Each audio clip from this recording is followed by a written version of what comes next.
this is Dream from Where the Locals Grow, and in today's video we are going to be talking about setting up your very first garden in 5 easy steps. If you all are new here, welcome. If you are returning, I am so glad to see you again. Let's get growing, y'all.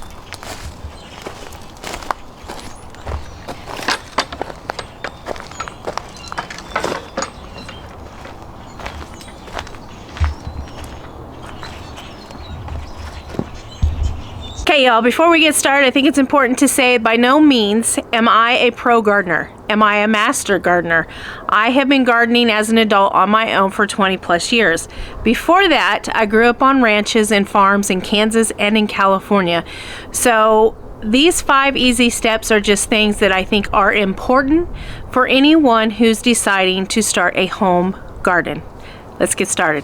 Okay, let's talk about the 5 easy steps to starting your garden for all of you who are just starting out. The first and most important component and number 1 step is to decide. Decide that you want to do it. And then find a sunny location. Whether you are in an apartment, a balcony, a terrace, you have a yard. Then from there, step number 2 is to plan your garden. You need to plan out what kind of garden are you going to have. Are you going to have a container garden? What is that going to look like? Are you going to have a raised bed garden? How are you going to get those raised beds? Are you going to build them? Are you going to buy them? Are you going to have a garden that's in the ground or a no-till garden? You know, those are key components that you need to decide. Then your third easy step, which may not be the easiest of all the steps, but it is a step that you must take, and that is finding soil. Besides sun, soil is your next strongest component of your garden, and you need to make sure of what you're getting. Now, you can buy soil in bulk from just about anywhere.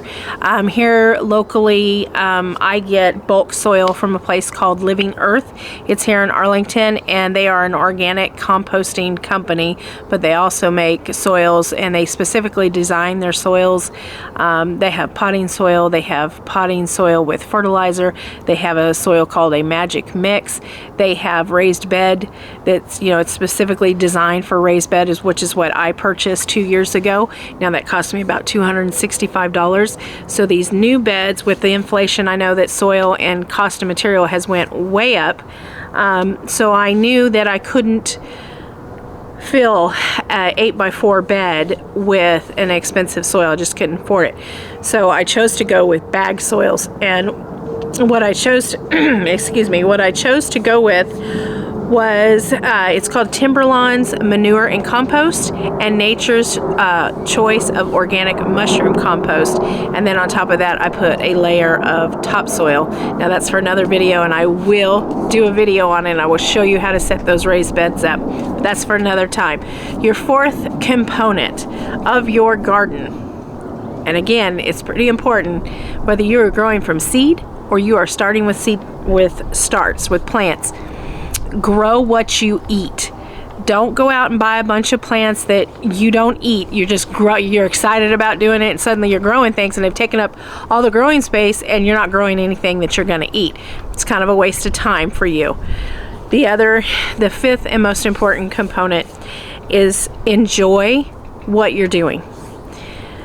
Even if you have failures or disappointments or struggles, or you don't produce a lot of food, that's okay. That is the growing steps and the growing pains of becoming a gardener, especially if it's your first time.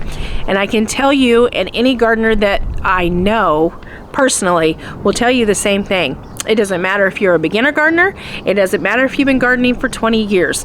We all have these struggles, and you are not alone in this. So understand that there are going to be things that I'm going to plant this year that are going to fail. There are going to be things that I plant this year that are going to die. There are things that I'm going to plant this year that won't produce anything. They'll grow beautifully and there'll be nothing on them. That is just the chaotic beauty of owning and creating and producing a garden. There's no harm in that. Just a video of my garden tour that I did back at the 1st of February, the good, the bad, and the ugly. It is a 2-part series, so you can see what my gardens look like then. And then here, pretty soon we'll be doing another video where you see what they look like now. These videos, if you all who are watching this, if you have any helpful suggestions, If you have any recommendations, I want to hear about it. Put it down in the comments. People in our community need us right now, and they need us more, I think, than they have in years past. A lot of new gardeners are coming up. We're seeing it. The seeds are flying off the shelves. The plants are flying off the shelves. The soil is flying off the shelves, and they need us more than they ever have. So I get a little emotional about it, and I apologize. But that's another video. What I want is for you to leave it in the comments. If you have something to share, if you know where to get plants inexpensively, if you know where to get seeds inexpensively, if you know where to get soil inexpensively, if you know of a raised bed that is inexpensive, any ideas, please leave them in the comments. Everybody in our community needs us right now, and they need us more than they ever have. So if you all found value in this video, please give us a like and a thumbs up. If you're new here, please don't forget to subscribe and hit that notification button. New videos will be posted often. Until I see you in the next video, you all, take care and keep growing. Bye-bye.